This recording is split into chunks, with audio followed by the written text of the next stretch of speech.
Car overtake ವಿಚಾರದಲ್ಲಿ ಗಲಾಟೆ ಪ್ರಕರಣಕ್ಕೆ ಸಂಬಂಧಪಟ್ಟಂಗೆ ಈಗ ಅನಂತಕುಮಾರ್ ಹೆಗಡೆ ಸೇರಿದಂಗೆ ಮೂವರ ವಿರುದ್ಧ ಎಫ್ಐಆರ್ ದಾಖಲಾಗಿದೆ. ಈ ಒಂದು ಪ್ರಕರಣದಲ್ಲಿ ಎಫ್ಐಆರ್ ದಾಖಲಾಗಿದೆ. ಅನಂತಕುಮಾರ್ ಹೆಗಡೆ ಸೇರಿದಂಗೆ ಮೂವರ ವಿರುದ್ಧ ಕೇಂದ್ರದ ಮಾಜಿ ಸಚಿವ ಅನಂತಕುಮಾರ್ ಹೆಗಡೆ ಸೇರಿದಂಗೆ 3 ಜನರ ವಿರುದ್ಧ ಎಫ್ಐಆರ್ ದಾಖಲಾಗಿದೆ. ಅನಂತಕುಮಾರ್ ಹೆಗಡೆ ಗನ್ಮ್ಯಾನ್ ಡ್ರೈವರ್ ವಿರುದ್ಧ ಕೇಸ್ ಆಗಿದೆ. ಅನಂತಕುಮಾರ್ ಹೆಗಡೆ ಸೇರಿದಂಗೆ ಬೆಂಗಳೂರು ಗ್ರಾಮಾಂತರ ಜಿಲ್ಲೆಯ ದಾಬಸ್ಪೇಟೆ ಠಾಣೆಯಲ್ಲಿ ಎಫ್ಐಆರ್ ದಾಖಲಾಗಿದೆ. ಕಾರ್ ಓವರ್ಟೇಕ್ ವಿಚಾರಕ್ಕೆ ಸಂಬಂಧಪಟ್ಟಂಗೆ ನಡೆದಂತಹ ಘಟನೆ ಇದು. ಹಳೆ ನಿಜ್ಗಲ್ ಬಳಿ ನಡೆದಿತ್ತು ಈ ಒಂದು ಘಟನೆ. ಕಾರ್ನಿಂದ ಕೆಳಗೆ ಇಳಿಸಿ ಹಲ್ಲೆ ಮಾಡಿರುವಂತಹ ಆರೋಪ. ಇಲಿಯಾಸ್ ಸಲ್ಮಾನ್ ಅನ್ನೋರ ಮೇಲೆ ಹಲ್ಲೆ ಮಾಡಿದ್ದಾರೆ ಗನ್ಮ್ಯಾನ್ ಮತ್ತು ಕಾರ್ ಡ್ರೈವರ್ ಅನ್ನುವಂಥ ಗಂಭೀರ ಆರೋಪ. ಪೊಲೀಸರಿಗೆ ಹೇಳಿಕೆಯನ್ನು ಕೊಟ್ಟು ಠಾಣೆಯಿಂದ ಹೆಗಡೆ ಈಗ ಹೊರಟಿದ್ದಾರೆ. ಅನಂತಕುಮಾರ್ ಹೆಗಡೆ ಎಫ್ಐಆರ್ ದಾಖಲಾಗಿದೆ ಸಂಬಂಧಪಟ್ಟಂಗೆ. ಇದು ಗಲಾಟೆಯ ದೃಶ್ಯ ನಮ್ಮ ಸ್ಕ್ರೀನ್ ನಲ್ಲಿ ನೋಡ್ತಾ ಇದ್ದೀರಿ.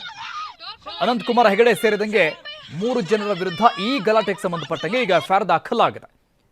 ಇವತ್ತು ನಡೆದಂತಹ ಗಲಾಟೆ ದೃಶ್ಯ ಇದೆ. ನೆಲಮಂಗಲದ ರಾಯರ ಪಾಳ್ಯದ ಬಳಿ ನಡೆದಂತಹ ಘಟನೆ. ಕೆಂಪು ಟಿ ಶರ್ಟ್, ಕೇಸರಿ ಟಿ ಶರ್ಟ್ ಹಾಕೊಂಡಿರುವಂತಹ ವ್ಯಕ್ತಿ ಅನಂತಕುಮಾರ್ ಹೆಗಡೆ ಅವರ ಗನ್ಮ್ಯಾನ್. ಕಾರು ಚಾಲಕನನ್ನ ಕೆಳಗಿಳಿಸಿ ಹಲ್ಲೆ ಮಾಡಿರುವಂತಹ ವಿಡಿಯೋ ಇದು. ಈ ಸಂಬಂಧಪಟ್ಟಂಗೆ ಕೇಸ್ ದಾಖಲಾಗಿದೆ. ಅನಂತಕುಮಾರ್ ಹೆಗಡೆ ಸೇರಿದಂಗೆ 3 ಜನರ ವಿರುದ್ಧ.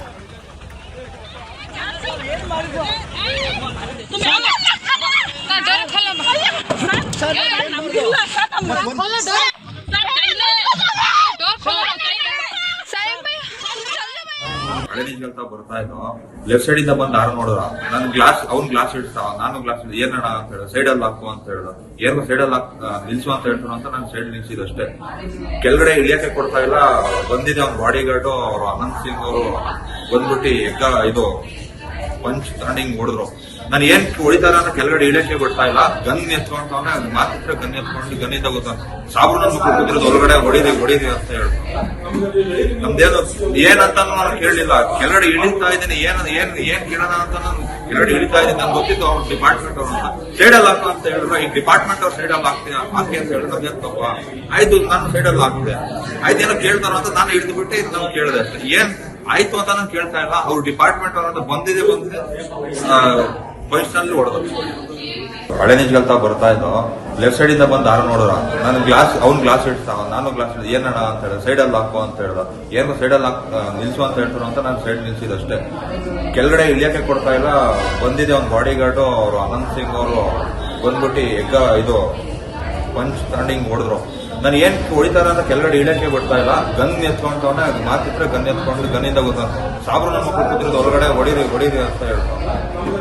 ನಮ್ದೇನು ಏನಂತ ನಾನು ಕೇಳಲಿಲ್ಲ. ಕೆಳಗಡೆ ಇಳಿತಾ ಇದ್ದೀನಿ ಏನ್ ಕೇಳೋಣ ಅಂತ ನಾನು ಕೆಳಗಡೆ ಇಳಿತಾ ಇದ್ದೀನಿ. ನನ್ಗೆ ಗೊತ್ತಿತ್ತು ಅವ್ರ ಡಿಪಾರ್ಟ್ಮೆಂಟ್ ಅವ್ರು ಅಂತ ಸೈಡ್ ಅಲ್ಲಿ ಹಾಕು ಅಂತ ಹೇಳಿದ್ರು. ಈ ಡಿಪಾರ್ಟ್ಮೆಂಟ್ ಅವ್ರು ಸೈಡ್ ಅಲ್ಲಿ ಹಾಕಿ ಅಂತ ಹೇಳಿದ್ರು. ನಮ್ದೇನು ತಪ್ಪ ಆಯ್ತು, ನಾನು ಸೈಡ್ ಅಲ್ಲಿ ಹಾಕಿದೆ.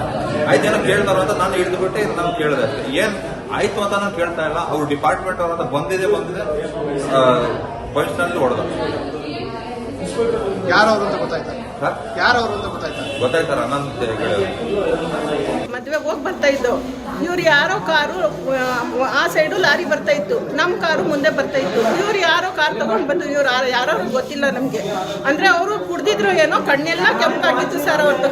ಅವ್ರು ಬರ್ತಾ ನಮ್ಮ ಕಾರಿಗೆ ಟಚ್ ಹಾಕಕ್ ಬಂತು. ಇನ್ನು ನಮ್ಮ ಮಗ ಏನ್ ಹೇಳ್ದ, ಸೈಡ್ಗೆ ಹೋಗಿ ಸರ್ ಅಂತ. ಇಷ್ಟೇ ಮಾತು ಸರ್. ಇಲ್ಲ ಅವರು ಓವರ್ಟೇಕು ಮಾಡಲಿಲ್ಲ, ಇಲ್ಲ ಅವ್ರು ಟಚ್ಚು ಆಗಲಿಲ್ಲ ಗಾಡಿ. ಯಾರ್ದು ಏನು ತಪ್ಪಿಲ್ಲ. ನಮ್ಮ ಮಕ್ಳು ಏನು ಮಾಡಿ ಏನೋ ನಿಲ್ಸೋ ಕಾರ್ ಅಂದ್ರಲ್ಲ, ನಮ್ಮ ಮಕ್ಕಳು ನಿಲ್ಸಿದ್ರು ಸರ್. ಕಾರ್ ನಿಲ್ಸಿದ ತಕ್ಷಣ ನನ್ನ ದೊಡ್ಡ ಮಗ ಕಾರ್ ನಡೆಸ್ತಾವನೆ, ಚಿಕ್ಕ ಮಗನಿಗೆ ಬಂದಿದ್ದೆ 4 ಜನ ಸೇರ್ಕೊಂಡು ಹೊಡೆದ್ಬಿಟ್ಟು ಅವ್ನು ಹೊಡಿತಾರಲ್ಲ ಅಂತ ಹೇಳಿ ಬಿಟ್ರು ಅಂತ ಇದು ಮಾಡಿದೆ. ಕೆಳಗಡೆ ಬಿಟ್ಬಿಟ್ಟ. ಡ್ರೈವರ್ ನಡೆಸ್ತಾ ಇದ್ನಲ್ಲ ಅವನಿಗೂ ಹೇಳ್ಕೊಂಡ್ರು. ಆಮೇಲೆ ನಮ್ಮ ನಾದಿನಿ ಯಜಮಾನ್ರು ಅವ್ರಿಗೂ ಹೇಳ್ದು. 3 ಬಾಯಿ ರಕ್ತ ಕೆಳಗಡೆ ಬಿತ್ತದ್ರು. ನಾನು ಯಾವ್ದಾರ ಹೊಡಿತಾ ಇದ್ದೀರಾ ಅಂತ ಹೇಳಿ ನಾನು ಹೋದ್ರೆ ಎತ್ತಿದ್ದೆ ಹಿಂಗೆ ಹೊಡ್ದ ನನಗೆ. ಅವ್ನು MLA ಅಂತೆ, ಅವ್ನು ಯಾರೋ ಅವನು ಹೊಡ್ದ ನನಗೆ. ಸಾಬ್ರು ನನ್ನ ಮಕ್ಕಳು ಹೊಡೆಯೋ ಎಲ್ಲರೂ ಸೇರ್ಕೊಂಡು ಅಂತ 4 ಜನ ಸೇರ್ಕೊಂಡು ಹೊಡ್ತಾ ಇದ್ದಾರೆ ಸರ್. 4 ಜನ ಸೇರ್ಕೊಂಡು ಹೊಡೆದಿರೋದು. ಸೇರ್ಕೊಂಡು ಹೊಡೆದಿ ಸರ್. ಏನ್ ಹೇಳ್ತಾನೆ? ನಾನು ಹೇಳ್ದೆ ಹೆಂಗೋ ಲೇಡೀಸ್ ಮೇಲೆ ನಿಮ್ಗೆ ಕೈ ಎತ್ತಕ್ಕೆ ನಿಮ್ಗೆ ಧೈರ್ಯ ಐತೆ, ಹೆಂಗೋ ಎತ್ತಿದ ನಾನು ಕೆಳಗಡೆ ಬಿದ್ದೋದೆ. ನನಗೆ ಕಾಲ್ಗೆ ಕೈಗೆ ಎಲ್ಲ ಏಟಾಯ್ತು ನನಗೆ. ಆಮೇಲೆ ಪಬ್ಲಿಕ್ ಎಲ್ಲ ಸೇರ್ಕೊಂಡು ನನ್ನ ಚಿಕ್ಕ ಮಗನೂ ಕೆಳಗಡೆ ಬಿದ್ದೋಗನೆ, ದೊಡ್ಡ ಮಗನೂ ಕೆಳಗಡೆ ಬಿದ್ದೋಗನೆ, ನಮ್ಮ ನಾದಿ ಯಜಮಾನದ್ದು ಹಲ್ಲೆಲ್ಲ ಬಿದ್ದೋಗೈತೆ. ಗನ್ ತಗೊಂಡು ಆಮೇಲೆ ಯಾಕೋ ಹೊಡಿತಿದ್ ನೀನು ಅಂತ ಅವನು ಬಾಡಿ ಗಾರ್ಡ್ ಅಂತೆ ಹೊಟ್ಟೆ ಕೇಳಿದ್ರೆ ಗನ್ ತಗೊಂಡು ನಾನು ಶೂಟ್ ಮಾಡಕ್ ಬಂದ ನೀವು, ನಾನು ಶೂಟ್ ಮಾಡೋ ಹೆಂಗ್ ಮಾಡ್ತೀಯ ಮಾಡೋ ಅಂತ ಕೇಳಿದೆ. ನಾನು ಹಿಂದೆ ಹೊಂಟೋದ. ಈ ಕೇಸಲ್ಲಿ ಆರೋಪಿಗಳು 3 ಜನ ಆರೋಪಿಗಳ ಹೆಸರನ್ನು ಕೊಟ್ಟಿದ್ದಾರೆ ಅವರು. ಆ ಪ್ರಕಾರ ನಾವು ಅದನ್ನು ತನಿಖೆ ಅನಂತಕುಮಾರ್ ಹೆಗಡೆ ಮತ್ತು ಇನ್ನೊಬ್ಬರು ಡ್ರೈವರು, ಇನ್ನೊಬ್ಬರು ಗನ್ಮ್ಯಾನ್ ಅಂತ ಹೇಳಿದ್ದಾರೆ. ಮತ್ತು ಅದರ ಜೊತೆಗೆ ಇನ್ನೊಂದು 4 ಜನ ಇದ್ದರು ಅಂತ ತಿಳ್ಕೊಂಡ್ಬಿಟ್ಟು ಅದನ್ನು ಕೂಡ ಅವರು ಮೆನ್ಷನ್ ಮಾಡಿದ್ದಾರೆ. ಇಷ್ಟು ಈ ಡೀಟೇಲ್ಸ್ ಇದೆ. ಇದನ್ನು ಫರ್ದರ್ ಈಗ ಫಸ್ಟ್ ನಾವು FIR ಮಾಡಿದ್ದೀವಿ. FIR ಆದ ನಂತರ ನಮ್ಮ ತನಿಖಾಧಿಕಾರಿಗಳು ಅದನ್ನು ಕಂಟಿನ್ಯೂ ಮಾಡ್ತಾರೆ ಇನ್ವೆಸ್ಟಿಗೇಷನ್ನು. ಆಮೇಲೆ ಇದರೊಳಗೆ ಇರೋವಂಥದ್ದು ಏನು ಇದೆ ಅತ್ಯಂತ ಸೀರಿಯಸ್, ನಾವು ಕೇಸನ್ನು ಗಂಭೀರತೆಯಿಂದ ನಾವು ಅದನ್ನು ತಗೊಂಡ್ಬಿಟ್ಟು ಕೇಸ್ ರಿಜಿಸ್ಟರ್ ಮಾಡಿದ್ದೀವಿ. ಎಲ್ಲ ಸೆಕ್ಷನ್ಸ್ ಕೂಡ ಆ್ಯಡ್ ಮಾಡಿದ್ದೀವಿ. ಅದೇ ರೀತಿ ತನಿಖಾನೂ ಕೂಡ ನಾವು ಈಗ ಶುರು ಮಾಡ್ತೀವಿ. ಕೇಂದ್ರ ಸಚಿವರು 5 ಬಾರಿ ಸಂಸದರು, ಕಾರವಾರ ಸಂಸದರಾಗಿದ್ದಂಥ ಅನಂತಕುಮಾರ್ ಹೆಗಡೆಯವರು ಹುಬ್ಬಳ್ಳಿಯಿಂದ ಬೆಂಗಳೂರಿಗೆ ಬರುವಂಥ ಸಂದರ್ಭದಲ್ಲಿ ಮಾರ್ಗ ಮಧ್ಯದಲ್ಲಿ ದಾವಸ್ಪೇಟೆಯಲ್ಲಿ ಯಾರೋ ಒಬ್ಬ ಕಾರ್ ಚಮಕ್ ಕೊಟ್ಟಿದ್ದಾರೆ. ಅವಾಗ ಕಾರ್ ಇಳಿದು ಇವರು ಕೇಳಿದ್ದಾರೆ, ಬಂದು ಚಮಕ್ ಕೊಟ್ಟು ಇವ್ರು ನಿಲ್ಲಿಸಿದ್ದಾರೆ, ಸರಿಯಾದ ರೀತಿಯಲ್ಲಿ ಹೋಗಪ್ಪ ಅಂತೇಳಿ. ಆ ಸಂದರ್ಭದಲ್ಲಿ ಇಳಿದು ಇವ್ರ ಮೇಲೆ ಹಲ್ಲೆ ಮಾಡೋಕ್ಕೆ ಬಂದು ಸ್ವಲ್ಪ ಗೊಂದಲಗಳಾಗಿದೆ. ಆ ಸಂದರ್ಭದಲ್ಲಿ ಗನ್ಮ್ಯಾನ್ಗಳೆಲ್ಲ ತಡೆದಿದ್ದಾರೆ. ನಾನು ಯಾವ ಇನ್ಸಿಡೆನ್ಸ್ ಆಯಿತು, ಮುಸಲ್ಮಾನರು ಯಾರಲ್ಲಿದ್ದರು ಅವರೂ ಕೂಡ ಕರೆದು ಮಾತಾಡಿದ್ದೇನೆ. ರಸ್ತೆಯಲ್ಲಿ ಕೆಲವು ಸಂದರ್ಭದಲ್ಲಿ ಆಕ್ಸಿಡೆಂಟ್ಗಳಾಗೋದು, ಚಿಕ್ಕ ಪುಟ್ಟ ಗೊಂದಲಗಳಾಗೋದು, ಓವರ್ಟೇಕ್ ಮಾಡಿದಂಥ ಸಂದರ್ಭದಲ್ಲಿ ಇವು ಸಾಮಾನ್ಯವಾಗಿ ಆಗುವಂಥ ವಿಷಯಗಳು. ಇಂಥ ವಿಷಯದಲ್ಲಿ ರಾಜಕೀಯ ಬೇಡ, ಕೂತು ಮಾತಾಡಿ ಬಗೆಹರಿಸ್ಕೊಳ್ಳೋಣ. ಅನಂತಕುಮಾರ್ ಅವರು ತಪ್ಪಿದರೆ ಅವರು ಸಾರಿ ಕೇಳ್ತಾರೆ, ನೀವು ಅದನ್ನು ಕ್ಷಮಿಸುವಂಥ ಗುಣ ಇಟ್ಕೋಬೇಕು. ಇಲ್ಲ ನೀವು ತಪ್ಪು ಮಾಡಿದ್ರೆ ನೀವು ಸಾರಿ ಕೇಳಬೇಕು, ಅದನ್ನು ಕ್ಷಮಿಸುವಂಥ ಗುಣನ ಅನಂತಕುಮಾರ್ ಅವರು ಮಾಡ್ತಾರೆ, ಅನಂತಕುಮಾರ್ ಹೆಗಡೆ ಅವರು ಅಂತ ನಾನು ಹೇಳಿದ್ದೇನೆ. ಈ ಓವರ್ಟೇಕ್ ವಿಚಾರದಲ್ಲಿ ಕಾರ್ನಲ್ಲಿದ್ದವರ ಮೇಲೆ ಹಲ್ಲೆ ಪ್ರಕರಣಕ್ಕೆ ಸಂಬಂಧಪಟ್ಟಂಗೆ ಕೇಂದ್ರದ ಮಾಜಿ ಸಚಿವ ಅನಂತಕುಮಾರ್ ಹೆಗಡೆಗೆ ಬಂಧನದ ಭೀತಿ ಶುರುವಾದಂತೆ ಕಾಣಿಸ್ತಾ ಇದೆ. ಯಾಕಂದ್ರೆ FIR ದಾಖಲಾಗಿದೆ. ದಾಬಸ್ಪೇಟೆ ಪೊಲೀಸ್ ಸ್ಟೇಷನ್ನಲ್ಲಿ FIR ದಾಖಲಾಗಿದೆ 3 ಜನರ ವಿರುದ್ಧ. ಅವರ ಗನ್ಮ್ಯಾನ್ ಮತ್ತು ಕಾರ್ ಡ್ರೈವರ್ ಸೇರಿದಂಗೆ ಮಾಜಿ ಸಂಸದ ಅನಂತಕುಮಾರ್ ಹೆಗಡೆ ವಿರುದ್ಧ. ಈ ಪ್ರಕರಣದಲ್ಲಿ A1 ಅನಂತಕುಮಾರ್ ಹೆಗಡೆ ವೇನೆಸ್ ಕಾಯ್ದೆ ಅಡಿ 117(2), 126(2), 74, 351(3), 352ರ ಅಡಿಯಲ್ಲಿ ಈ ಕಲಂಗಳ ಅಡಿಯಲ್ಲಿ FIR ದಾಖಲಾಗಿದೆ. FIR ದಾಖಲಿಸಿ ಹಿರಿಯ ಅಧಿಕಾರಿಗಳ ಜೊತೆ ತನಿಖಾಧಿಕಾರಿ ಚರ್ಚೆ ನಡೆಸ್ತಾ ಇದ್ದಾರೆ. ಸದ್ಯಕ್ಕೆ ಏನ್ ಮಾಡಬಹುದು ಅಂತ. ಇಷ್ಟೆಲ್ಲ ಪ್ರಕರಣಗಳು ದಾಖಲಾಗಿದೆ. BNS ಆಕ್ಟ್ನ ಅಡಿಯಲ್ಲಿ ಆಲ್ಮೋಸ್ಟ್ ಒಂದು 4-5 ಕೇಸ್ಗಳು ದಾಖಲಾಗಿರು. 4-5 ಸೆಕ್ಷನ್ಗಳ ಅಡಿಯಲ್ಲಿ ಕೇಸ್ ದಾಖಲಾಗಿದೆ. ಅನಂತಕುಮಾರ್ ಹೆಗಡೆ ವಿರುದ್ಧದ FIR ಪ್ರತಿಯನ್ನು ನಮ್ಮ ಸ್ಕ್ರೀನ್ ಮೇಲೆ ನೋಡ್ತಾ ಇದ್ದೇವೆ. 3 ಜನರ ವಿರುದ್ಧ FIR ದಾಖಲಾಗಿದೆ. ಕಾರ್ ಓವರ್ಟೇಕ್ ಮಾಡುವಂತಹ ವಿಚಾರಕ್ಕೆ ಸಂಬಂಧಪಟ್ಟ ಕ್ಷುಲ್ಲಕ ವಿಚಾರ. ಆದರೆ ವಿಪರ್ಯಾಸ ಅಂದ್ರೆ ಅನಂತಕುಮಾರ್ ಹೆಗಡೆ ಅವರು ಕೂಡ ಅದೇ ಕಾರ್ನಲ್ಲಿ ಇದ್ರು. ಅವರ ಕಣ್ಮುಂದೆನೇ ಇಂಥದ್ದೊಂದು ಘಟನೆ ನಡೆದು ಹೋಯ್ತು. ನಾವು ಅಲ್ಲಿ ರೋಡ್ ರೇಜ್ ಪ್ರಕರಣ ಆಗುತ್ತೆ, ಇಲ್ಲಿ ಗಲಾಟೆಗಳಾಗುತ್ತೆ. ರೋಡ್ ರೇಜ್ ಪ್ರಕರಣಗಳನ್ನ ತಡೆಗಟ್ಟೋದಕ್ಕೆ ಅನೇಕ ಕ್ರಮಗಳನ್ನು ಪೊಲೀಸ್ ಇಲಾಖೆ ತೆಗೆದುಕೊಳ್ತಾ ಇದೆ ಅಂತ ನೋಡ್ತಾ ಇದ್ವಿ. ಅಧಿಕಾರಿಗಳ ಹೇಳಿಕೆಗಳನ್ನು ಗಮನಿಸ್ತಾ ಇದ್ವಿ. ಬಟ್ ಜನಪ್ರತಿನಿಧಿಯ ಕಣ್ಮುಂದೆನೆ ಈ ರೀತಿಯಾದಂತಹ ಒಂದು ಪ್ರಕರಣ ನಡೆದಿರುವಂಥದ್ದು ಬಹಳಷ್ಟು ವಿಪರ್ಯಾಸ ಇದೆ. ದುರಂತ, ಗಲಾಟೆಯ ದೃಶ್ಯ, ಮತ್ತೊಂದು ಕಡೆ FIR. ಈ ಬಗ್ಗೆ ಇನ್ನಷ್ಟು ಡೀಟೇಲ್ಸ್ ಕೊಡ್ತಾರೆ ನಮ್ಮ ಮಂಜುನಾಥ್ ಆರ್ಯ ಲೈವ್ ನಲ್ಲಿ ಜಾಯ್ನ್ ಆಗ್ತಾ ಇದ್ದಾರೆ. ಮಂಜು, ತಾಳ್ಮೆಯನ್ನ ಕಳೆದುಕೊಂಡ್ರೆ ಅದಕ್ಕೆ ತಕ್ಕನಾದಂಥ ಬೆಲೆಯನ್ನ ತೆರಲೇಬೇಕಾಗುತ್ತೆ. ಅದು ಯಾರಾದರೂ ಕೂಡ, MLA ಆದರೂ ಕೂಡ ಅಷ್ಟೇ, MP ಆದರೂ ಕೂಡ ಅಷ್ಟೇನೆ. ಸೊ ಇಲ್ಲಿ ಅನಂತಕುಮಾರ್ ಹೆಗಡೆ ಬರೇ A1 ಆಗಿದ್ದಾರೆ. ಅವರ ಕಣ್ಮುಂದೆನೇ ಒಂದು ರೋಡ್ ರೇಜ್ ಅನ್ನುವಂಥ ಪ್ರಕರಣ ನಡೆದು ಹೋಗ್ಬಿಟ್ಟಿದೆ. 4-5 ಸೆಕ್ಷನ್ಗಳ ಅಡಿಯಲ್ಲಿ ಪ್ರಕರಣ ದಾಖಲಾಗಿದೆ. ಬಂಧನ ಖಂಡಿತನಾ, ಹೇಗೆ? ಎಸ್, ಖಂಡಿತವಾಗ್ಲೂ ಅವರು ಇವತ್ತು ಸಂಜೆ 4:15 ಸುಮಾರಿಗೆ ದಾಬಾಸ್ಪೇಟೆ ಪೊಲೀಸ್ ಠಾಣಾ ವ್ಯಾಪ್ತಿಯಲ್ಲಿ ಒಂದು ಘಟನೆ ಆಗಿರುವಂತಹದ್ದು.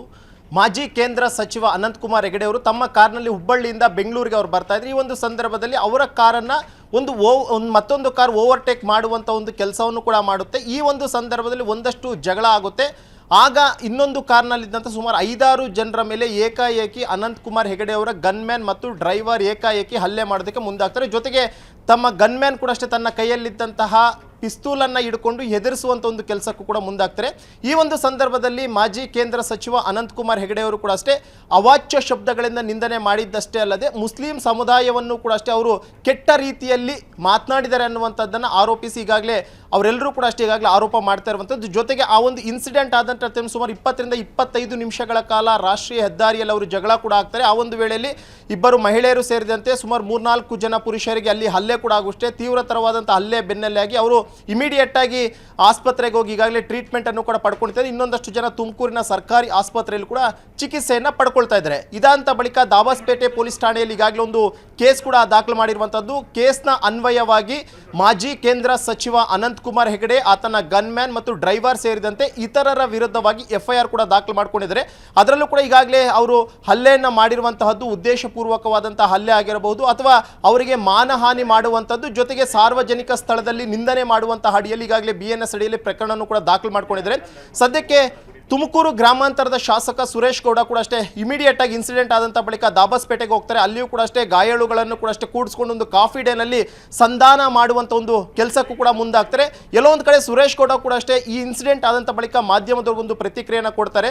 ಅಲ್ಲಿನ ಸ್ಥಳೀಯ ಕಾಂಗ್ರೆಸ್ನ ಶಾಸಕರು ಸಣ್ಣ ಒಂದು ಘಟನೆಯನ್ನು ದೊಡ್ಡ ರೀತಿಯಲ್ಲಿ ಬಿಂಬಿಸುವಂಥ ಒಂದು ಕೆಲಸವನ್ನು ಮಾಡ್ತಾ ಇದ್ದಾರೆ. ಜೊತೆಗೆ ಇದು ಕೇವಲ ರೋಡ್ ರೇಜ್ ರೀತಿಯಾದಂತಹ ಒಂದು ಪ್ರಕರಣ ಅಷ್ಟೇ, ಇದನ್ನು ದೊಡ್ಡ ಮಟ್ಟದಲ್ಲಿ ಬಿಂಬಿಸುವಂಥ ಕೆಲಸ ಇಲ್ಲ ಅನ್ನುವಂಥದ್ದನ್ನು ಕೂಡ ಈಗಾಗಲೇ ಆರೋಪ ಮಾಡಿದ್ದಾರೆ. ಆದರೆ ಗಾಯಾಳುಗಳು ಕೂಡ ಈಗಾಗಲೇ ಕೆಲವರು ನೆಲಮಂಗಲ ಸರ್ಕಾರಿ ಆಸ್ಪತ್ರೆಯಲ್ಲಿ ಟ್ರೀಟ್ಮೆಂಟ್ ಪಡ್ಕೊಳ್ತಿದ್ದಾರೆ, ಮತ್ತೊಂದಷ್ಟು ಜನ ತುಮಕೂರಿನ ಸರ್ಕಾರಿ ಆಸ್ಪತ್ರೆಯಲ್ಲಿ ಟ್ರೀಟ್ಮೆಂಟ್ ಪಡ್ಕೊಳ್ತಾ ಇದ್ದಾರೆ. ಸದ್ಯಕ್ಕೆ ಗಾಯಾಳುಗಳು ಕೊಟ್ಟಂತಹ ದೂರಿನನ್ವಯವಾಗಿ ದಾಬಾಸ್ಪೇಟೆ ಪೊಲೀಸರು ಮಾಜಿ ಕೇಂದ್ರ ಸಚಿವ ಸಂಸದ ಅನಂತ ಕುಮಾರ್ ಹೆಗಡೆ ವಿರುದ್ಧ ಕೂಡ ಈಗಾಗಲೇ FIR ಅನ್ನು ದಾಖಲು ಮಾಡಿಕೊಂಡಿದೆ. ಸದ್ಯಕ್ಕೆ ಅನಂತ್ ಕುಮಾರ್ ಹೆಗಡೆ ಅವರು ಸ್ಟೇಷನ್ನಿಂದ ಹೊರಗಡೆ ಬಂದಿದ್ದಾರೆ ಅನ್ನೋದ್ರ ಬಗ್ಗೆ ಮಾಹಿತಿ ಇದೆ. ಸದ್ಯಕ್ಕೆ ದೂರು ದಾಖಲು ಮಾಡ್ಕೊಂಡಿದ್ದಂಥ ಬಳಿಕ ಅಲ್ಲಿನ ತನಿಖಾಧಿಕಾರಿ ಕೂಡ ಹಿರಿಯ ಅಧಿಕಾರಿಗಳ ಜೊತೆ ಚರ್ಚೆಯನ್ನು ಮಾಡ್ತಿದ್ದಾರೆ. ಅಥವಾ ಈ ಒಂದು ಪ್ರಕರಣದಲ್ಲಿ ಈಗಾಗಲೇ ನಾನ್ ಬೇಲೆಬಲ್ ಸೆಕ್ಷನ್ಗಳು ಕೂಡ ಆ್ಯಡ್ ಆಗಿರುವಂಥ ಕಾರಣಕ್ಕೋಸ್ಕರ ಅವರನ್ನು ಬಂಧನ ಮಾಡುವಂತದ್ದ ಅಥವಾ ಹೇಗೆ ಅನ್ನುವಂಥದ್ರ ಬಗ್ಗೆ ಸದ್ಯಕ್ಕೆ ಹಿರಿಯ ಅಧಿಕಾರಿಗಳ ಜೊತೆ ಚರ್ಚೆ ಮಾಡ್ತಿದ್ದಾರೆ.